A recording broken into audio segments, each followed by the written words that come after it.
नमस्कार दोस्तों, जय हिंद, वंदे मातरम। सभी प्यारे मित्रों का वेलकम, अभिनंदन है शिक्षक भर्ती के channel YouTube channel Jaiswal coaching centre पर, पावर्ड बाई शिक्षा ही प्रकाश है। दोस्तों, मैं आपके साथ जायसवाल सर बात करेंगे पर्यावरण ईवीएस के एनसीईआरटी के पैटर्न पर। प्रैक्टिस सीरीज आपकी चल रही है और प्रैक्टिस सीरीज का यह पार्ट नंबर आपका 14 है।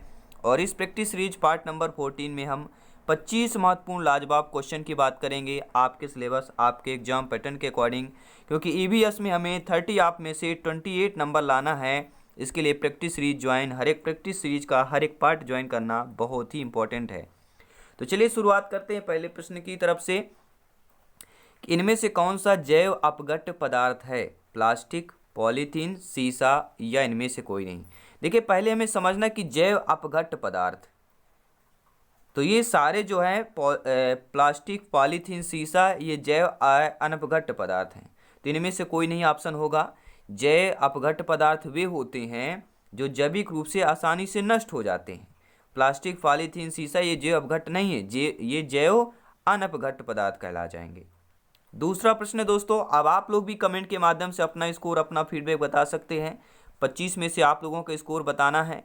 12 प्लस है, 15 प्लस है, 20 प्लस है या 20 एवब, जितना भी आपका फीडबैक आए, आंसर जितना आप कमेंट कर पाते हैं उतना आपको कमेंट करना है। नीचे कमेंट बॉक्स दिया हुआ है, आप लोग ओपनली फीडबैक बेफिक्र कमेंट कर सकते हैं। जी हाँ, आपका कमेंट यहाँ पर शर्मान है। दूसरा प्रश्न है, समुद्री प्रदूषण के कारण नष्ट हो रहे हैं भूमध्य रेखीय वन, पतझड़ वन, कोणधारी वन, मैंग्रोव वन। देखिए, सबसे पहले ये समझना, समुद्री प्रदूषण यानी समुद्री इलाके में कौन से वन होता है? तो समुद्र के आसपास मैंग्रोव वन होता है। ठीक है, तो समुद्री प्रदूषण कारण कौन सा नष्ट होंगे?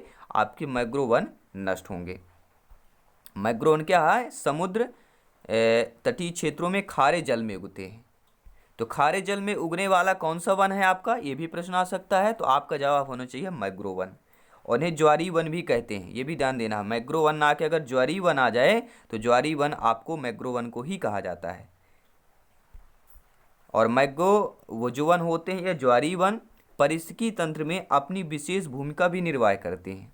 ये समुद्री इलाकों में समुद्री तूफान, सुनामी आदि मानव के लिए क्या है? एक रक्षा कवच का कार्य करते हैं, यानी रक्षा करते हैं। तीसरा प्रश्न है, आई होप सभी प्यारे मित्र ने इस क्लास को, इस वीडियो को लाइक कर दिया होगा। बहुत बहुत धन्यवाद सभी भावी अध्यापक अध्यापिकाओं का, सभी शिक्षक बंधुओं का। तीसरा प्रश्न दोस्तों, हरित गृह प्रभाव के द्वारा पृथ्वी पर कौन सा रेडिएशन होता है? UV radiation, gamma radiation, x radiation या इंफ्रारेड रेडिएशन होता है। देखिए, हरित गृह प्रभाव के कारण पृथ्वी पर होने वाला जो रेडिएशन होता है वह इंफ्रारेड नामक रेडिएशन होता है। किसकी बात कर रहे हैं? इंफ्रारेड नामक। क्यों होता है? क्योंकि हरित गृह के प्रभाव के कारण क्या होता है दोस्तों, सूर्य की जो किरणें होती हैं ना, वह वायुमंडल को पार नहीं कर पाती हैं। और इसके फलस्वरूप क्या होता है, या परिणाम स्वरूप पुनः पृथ्वी पर ये किरणें वापस आ जाती हैं और अवरक्त किरणें इंफ्रारेड रे जैसा व्यवहार करती हैं। इस प्रकार पृथ्वी पर क्या है, इंफ्रारेड रेडिएशन में वृद्धि हो जाती है। चौथा प्रश्न दिया गया है, BOD5 क्या है? Biochemical oxygen demand in 5 days, biochemical oxygen demand in 5 days, 5 hours, 5 days, और biochemical oxygen demand in 5 month, यानी 5 डेज होगा, हावर होगा, मंथ होगा या ईयर होगा। अब आपको कमेंट के माध्यम से बताना है, ठीक है? मिनट, हावर्स, डेज और मंथ, तो क्या होगा? तो BOD एक दोस्तों एक परीक्षण है, और BOD5 का मतलब जो होता है biochemical oxygen demand in 5 days, यानी 5 दिनों के अंदर परीक्षण को करना। एक मापन है जिससे जल या वायु में ऑक्सीजन की मात्रा को मापा जाता है। और BOD5 5 दिन में ऑक्सीजन के भाग की इकाई डिसॉल्व ऑक्सीजन, यह जल में घुलित ऑक्सीजन की वही मात्रा है या वह मात्रा है जो जलीय जीवों के श्वसन के लिए आवश्यक होती है। और जब जल में DO यानी कि जो आपका डिसॉल्व ऑक्सीजन 0.8 mg प्रति लीटर से कम हो जाती है तो ऐसे जल को संदूषित कहा जाता है। जब यह मात्रा 0.4 किलो मिलीग्राम लीटर से कम हो जाती है, इससे अत्यधिक प्रदूषित कहा जाता है। BOD अर्थात बायोलॉजिकल ऑक्सीजन डिमांड जैविक ऑक्सीजन की मांग है। यह ऑक्सीजन की वह मात्रा जो जल में कार्बनिक पदार्थों के जैव रासायनिक अपघटन के लिए आवश्यक होती है। जहाँ उच्च दाब बीओडी है वहाँ डीओ निम्न होगा। डीओ मतलब हमने आपको बताया था, क्या बताया था? डिसॉल्व्ड ऑक्सीजन की बात कर रहे हैं। अब बात करेंगे दोस्तों अगले प्रश्न की। पांचवा प्रश्न आपके लिए तैयार है आपका फीडबैक के लिए। इनमें से किस गैस की गहन संलग्नता हीमोग्लोबिन से होती है? ये ऐसी गहन की संलग्नता बताइए दोस्तों जो हीमोग्लोबिन से होती हो। Carbon monoxide, nitrous oxide, oxygen या कार्बन डाइऑक्साइड। तो ऐसी गैस का गहन जो संलग्नता हीमोग्लोबिन से होती है वह कार्बन मोनोऑक्साइड अर्थात फर्स्ट ऑप्शन की बात करेंगे।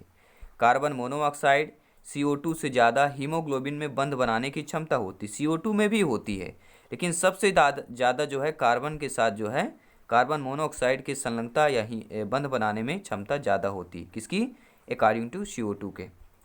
छठवां प्रश्न है, लंदन धूम्रपान पाया जाता है ग्रीष्मकाल के दिन में, ग्रीष्मकाल के सुबह के समय, ग्रीष्मकाल के दिन के समय या शीतकाल के सुबह के समय।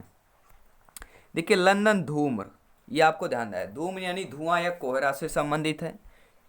ठीक है, तो ये कब होगा?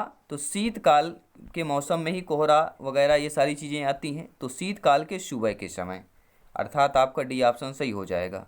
ये सुबह कोहरे जैसे दिखने वाले को वायु प्रदूषण कहलाता है जिसे लंदन धूम्र कहा जाता है। और इस तरह की स्थिति लंदन में उत्पन्न हुई थी, इसलिए इसका सांकेतिक रूप में लंदन धूम्र के नाम से इसका नाम से तब से जाना जाता है। सातवां प्रश्न है, कणकीय प्रदूषण को समाप्त करने के लिए इनमें से किस युक्ति का प्रयोग किया जाता है? किसकी बात कर रहे हैं?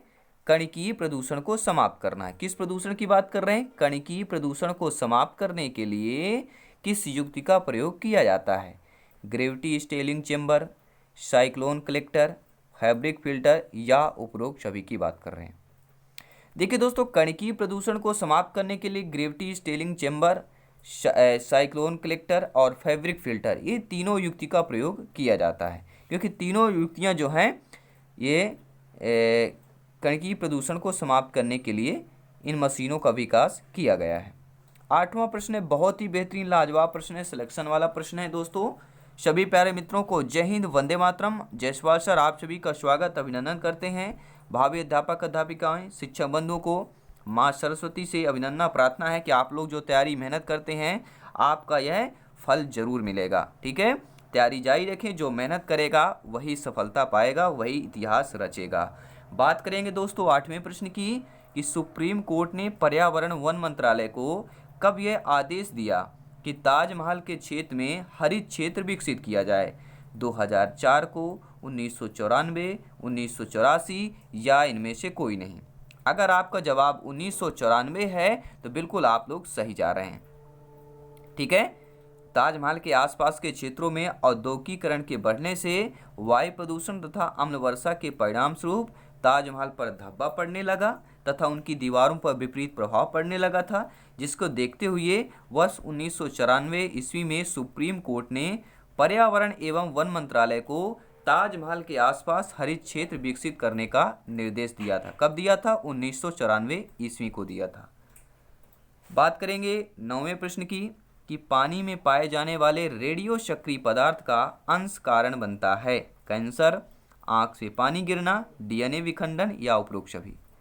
देखिए दोस्तों, पानी में पाए जाने वाले जो रेडियो सक्रिय पदार्थ होते हैं इनका अंश का कारण कैंसर भी होता है, आंख में पानी आना या गिरना या DNA विखंडन, ये सभी आपके अंश के कारण बनते हैं। तो आपका डी ऑप्शन यहाँ पर सही हो जाएगा। अब बात करेंगे 10वें प्रश्न की, आप लोगों की स्क्रीन पर है कि ध्वनि प्रदूषण नियंत्रण एवं रोकथाम नियम 2001 निर्देशित करता है। क्या निर्देशित करता है? पटाखों के कारण ध्वनि प्रदूषण होता है, लाउड स्पीकर के कारण ध्वनि प्रदूषण होता है, किसी सभा में तीव्र ध्वनि के स्पीकर का प्रयोग। तो सभी लोग जानते हैं जब भी ध्वनि प्रदूषण की बात करते हैं हम ऑप्शन नंबर डी की बात करेंगे, अर्थात बी और सी की बात करेंगे। ध्वनि प्रदूषण या नियंत्रण रोकथाम जो 2000 नियम जो आपका एक है वह निर्देशित करता है कि लाउड स्पीकर के कारण ध्वनि प्रदूषण होता है और किसी सभा में तीव्र ध्वनि से स्पीकर का प्रयोग करने से। तो हमारा डी ऑप्शन जो दिया गया कि बी और सी दोनों हो जाएंगे। अब बात करेंगे अगले प्रश्न की इनमें से कौन सा वैश्विक तापन के लिए जिम्मेदार है। देखिए वैश्विक तापन समझना बहुत इंपॉर्टेंट है, जिसे हम ग्लोबल वार्मिंग कहते हैं। क्लोरोफ्लोरोकार्बन, मीथेन, कार्बन डाइऑक्साइड, आपको सभी पता है कि आपका CFC हो गया, CH4 मीथेन हो गया, और कार्बन डाइऑक्साइड CO2, ये जो तीनों हैं यह वैश्विक तापन या ग्लोबल वार्मिंग के लिए जिम्मेदार गैस हैं। अब बात करेंगे दोस्तों अगले प्रश्न की। प्रश्न यह पूछा जा रहा है कि ग्रीन हाउस प्रभाव का सर्वप्रथम पहचाना गया था। तो ग्रीन हाउस प्रभाव दोस्तों सर्वप्रथम कब पहचाना गया था? जीन बैप्टिस्टे ग्रीनवुड के द्वारा, जीन बैप्टिस्टे फ्यूरियर के द्वारा, जीन बैप्टिस्टे ग्रीन हाउस या उपरोक्त सभी। यानी कि ये आपको पता कि जीन बैप्टिस्टे तो थे, लेकिन कौन थे? वह थे फ्यूरियर। तो ग्रीन हाउस प्रभाव सर्वप्रथम किसके द्वारा पहचाना गया था? तो जीन बैप्टिस्टे फ्यूरियर के द्वारा पहचाना गया था। इन गैसों की श्रेणी में CO2, N2O, CH4, CFO gas आती हैं, और इनकी अधिकता में पृथ्वी के ताप में वृद्धि होती है, जिससे हरित गृह प्रभाव या पृथ्वी का ऊष्मायन, जब पृथ्वी का तापमान जरूरत से अधिक हो जाता है, इसे हरित गृह प्रभाव या ग्रीन हाउस इफेक्ट कहते हैं। सबसे पहले इसको जीन बैप्टिस्टे फ्यूरियर ने पहचाना था। कारण इसका जान लेते हैं। हरित गृह प्रभाव वायुमंडल में CO2 कार्बन डाइऑक्साइड, मुख्य gas methane, CH4 nitrous oxide, N2O जल वाष्प की मात्रा बढ़ने से होता है। इसका प्रभाव क्या होता है? पहाड़ों पर बर्फ पिघलने की संभावना बढ़ जाती है। बर्फ पिघलने से समुद्र का जल स्तर बढ़ सकता है, जिसके कारण समुद्र के आसपास क्षेत्र में जलमग्न हो सकता है या जल में डूब सकता है। इसके कारण पृथ्वी पर इंफ्रारेड रेडिएशन में बढ़ोतरी हो सकती है। तो ये सारे आपके रीजन हैं, कारण हम बनेंगे या ग्लोबल वार्मिंग के ये परिणाम हैं अगर बढ़ता रहेगा इसी तरह। अब देखते हैं अगला प्रश्न। 213वां प्रश्न दिया गया है, इनमें से किस स्तर में नीचे जाने पर ओजोन परत में छिद्र की संज्ञा दी गई है? 800 Dobson unit, 400 Dobson unit, 200 Dobson unit. DU मतलब क्या हो? एक डाप्सन यूनिट, जो किसके लिए एक इकाई है? किसके लिए इकाई है? ओजोन की, या ओजोन परत नापने की, ओजोन की सांद्रता की। ठीक है, तो किस स्तर से नीचे जाने पर ओजोन परत में छिद्र की संज्ञा दी गई? तो 200 डाप्सन यूनिट की जब नीचे जाएंगे तो इसके नीचे क्या है? ओजोन परत में छिद्र की संज्ञा दी गई। 200 डाप्सन यूनिट कम हो जाती है तो इसे ओजोन छिद्र की संज्ञा दी जाती है। अब बात करेंगे दोस्तों अगला प्रश्न, इनमें से कौन सा अम्ल वर्षा में उपस्थित होता है? HNO3, H2SO4, CH3, COOH, AB दोनों। तो आपको सभी को पता है जब भी अम्ल वर्षा की बात की जाती है तो HNO3 नंबर 1 आता है। इसके बाद H2SO4 भी आपका आता है। तो अर्थात A और B ये क्या कहलाएंगे? अम्ल वर्षा में उपस्थित होने वाली कैसे कहला जाएंगी, या आई होप आप लोग समझ गए होंगे। अब बात करेंगे दोस्तों अगले प्रश्न की। बात कर रहे हैं DDT दोस्तों क्या है? एक एंटीबायोटिक है, अन अपघटनीय प्रदूषक है, अपघटनीय उर्वरक है, या डाइफ्लोरो टाइटेनियम है। तो सभी को पता है DDT की जब भी बात करते हैं हम बात करते हैं एक अन अपघटनीय प्रदूषक की बात करते हैं। पहला आधुनिक कीटनाशक था DDT, एक पहला आधुनिक कीटनाशक था जो मलेरिया के विरुद्ध प्रयोग किया गया था। अब ये प्रश्न बन सकता है कि मलेरिया के विरुद्ध किसका प्रयोग किया गया था, या प्रश्न बन सकता है आधुनिक कीटनाशक, वह आधुनिक कीटनाशक जो मलेरिया के विरुद्ध प्रयोग किया गया था, यह सर्वप्रथम मलेरिया के विरुद्ध प्रयोग किया गया था, नाम है। तो क्या नाम है? DDT। ये आपको ध्यान देना है, ठीक है। और 1950 के बाद इसे कृषि कीटनाशक के रूप में भी प्रयोग किया जाने लगा था। इसके खेतों में भी भारी उपयोग से मच्छर के प्रति प्रतिरोधी हो गए हैं। और DDT का पूरा नाम कभी कभी पूछा जाता है तो डाइफिनाल ट्राइक्लोरो इथेन होता है। ये आपको ध्यान देना, क्या होता है? डाइफिनाइल ट्राइक्लोरो इथेन होता है। और वर्तमान समय में यानी आज के दिन देखें, वायु प्रदूषण में वृद्धि या ग्रोथ का एक सहायक भी है, और इसका अपघटन नहीं होता है, ये भी ध्यान देना है। DDT का अपघटन नहीं होता है, अतः लंबे समय तक वायु मृदा में यह उपस्थित बना रहता है, इसलिए इसे अनअपघटनीय प्रदूषक के रूप में जाना जाता है। बात करेंगे अगले प्रश्न की। EIA environmental impact assessment America में स्थापित किया गया। कब किया गया था? 1967, 69, 71, 73 में कब किया गया था EI? तो EI को अमेरिका में कब स्थापित किया गया था दोस्तों? तो 1969 को स्थापित किया गया था। आपको नोट कर लेना है। EI के पूरा नाम क्या है? इन्वायरमेंटल इम्पैक्ट असेसमेंट की बात कर रहे हैं।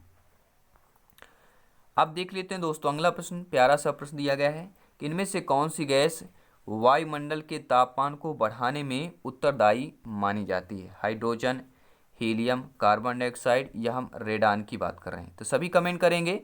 तो ऐसी ही दोस्तों गैस वायुमंडल के तापमान को बढ़ाने के लिए जो उत्तरदायी मानी जाती सबसे सभी को पता है CO2 की बात कर रहे हैं, कार्बन डाइऑक्साइड की बात कर रहे हैं, साथ ही साथ मीथेन, नाइट्रस ऑक्साइड और CFC की बात कर रहे हैं, क्लोरोफ्लोरोकार्बन की बात कर रहे हैं।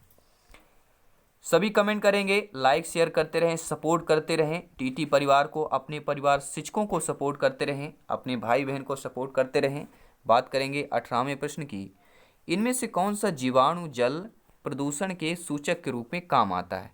तो ऐसा जीवाणु का नाम बताइए जो जल प्रदूषण के सूचक के रूप में काम आता हो।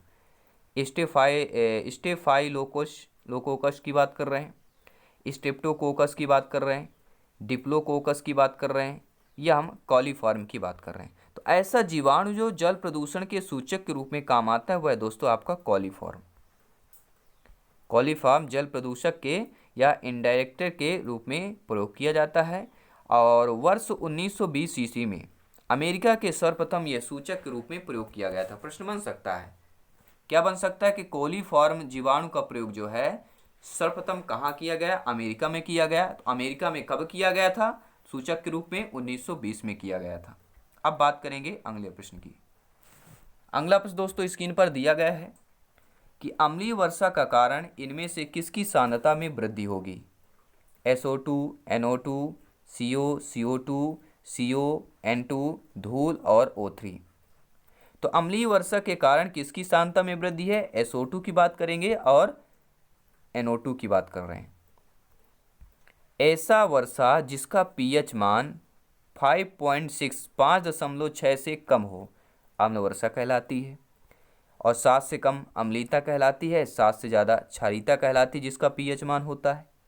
तो अम्लीय वर्षा का मुख्य कारण वायुमंडल में उपस्थित SO2, NO2 की सांद्रता में वृद्धि होती है। बात करेंगे अगले प्रश्न की और ये सारे नोट्स PDF फाइल आपको फ्री में प्राप्त होंगे। इसको आपको सर्च करना, टेलीग्राम ऐप इंस्टॉल करना है और वहाँ पर क्या सर्च करना है? जायसवाल कोचिंग सेंटर सर्च करेंगे, आपको वहाँ पे चैनल ग्रुप मिल जाएगा। वहाँ पे सारे PDF file free of cost download कर सकते हैं। जैसे आप फ्री क्लासेज अटेंड कर रहे हैं वैसे ही नोट्स PDF फाइल प्राप्त कर सकते हैं। क्योंकि दोस्तों ये राष्ट्र हित में शिक्षा का चैनल है, आप लोगों का परिवार है, इसलिए बस आप लोग लाइक सपोर्ट करते रहें, फीडबैक करते रहें। 5 प्रश्न और बचे हैं, इनको भी कंप्लीट करते हैं। वायु प्रदूषण से नहीं होता, क्या नहीं होता है? पाचन तंत्र से संबंधित रोग नहीं होता है, कैंसर नहीं होता है, श्वसन संबंधी रोग नहीं होता है या इमारतों का क्षय नहीं होता है। तो आप सभी जानते हैं, क्या जानते हैं भैया? कि वायु प्रदूषण से कैंसर होता है, श्वसन संबंधी रोग होता है, इमारतों का क्षय होता है, लेकिन पाचन तंत्र से संबंधी वायु प्रदूषण से कोई रोग नहीं होता है, क्योंकि पाचन तंत्र खाने से होता है और वायु प्रदूषण खाया नहीं जाता है, ये केवल श्वसन नलिका को प्रभावित करता है। या किसकी बात कर रहे हैं? फेफड़े की बात कर रहे हैं। ठीक है, अब बात करेंगे अगले प्रश्न की।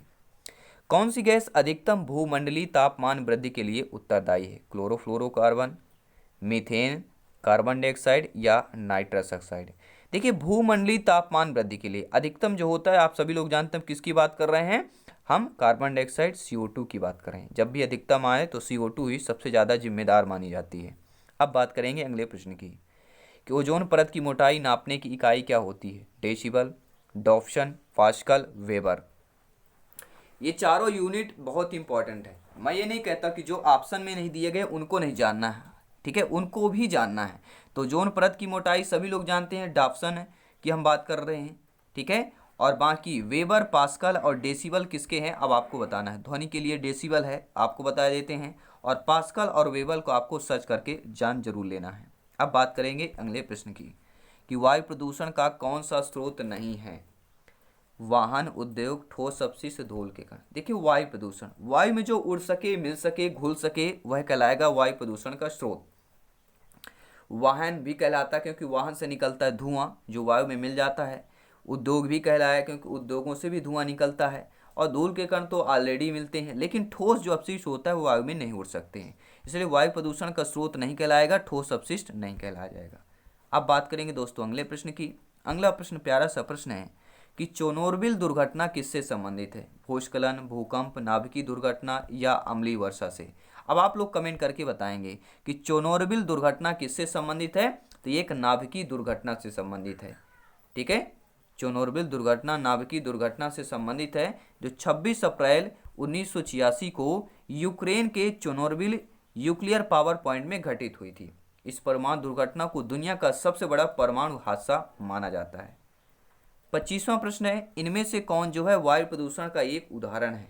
धुआं और कुहासा है, वाहनों से निकलने वाली गैस है, जलती लकड़ी या चारकोल से निकली गैस है, या इनमें से कभी सभी हो जाएगा। तो सभी लोग जानते हैं वायु प्रदूषण का एक उदाहरण या एग्जाम्पल पूछा जा रहा है। तो देखिए, धुआं और कुहासा ये भी वायु प्रदूषण का एग्जाम्पल है, वाहनों से निकलने वाली गैस भी है, जलती लकड़ी चारकोल से निकलनी गैस, ये तीनों जो हैं आपके वायु प्रदूषण के एक उदाहरण कहला जाएगी।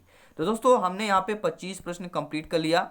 आपके ईवीएस का जो एनसीईआरटी के पैटर्न पर प्रैक्टिस सीरीज चल रही है, पार्ट नंबर 14 का 25 प्रश्न कंप्लीट करने के साथ साथ अब आपको कमेंट करके बताना है 25 में से आपने 12 प्लस किया, 15 प्लस किया या 20 एवब कितना किया। आपको कमेंट करके फीडबैक करके जरूर बताना है। और चैनल पे पहली बार विजिट कर रहे हैं, अभी तक भी आपने सब्सक्राइब या ज्वाइन नहीं किया तो जरूर सब्सक्राइब कर लीजिएगा, बेल आइकन प्रेस करें ताकि लेटेस्ट नोटिफिकेशन आपको मिलता रहे। सभी मित्रों को जय हिंद, वंदे मातरम। जल्दी मिलते हैं next class, next concept, next model paper, next practice paper पर। सभी दोस्तों को धन्यवाद दोस्तों।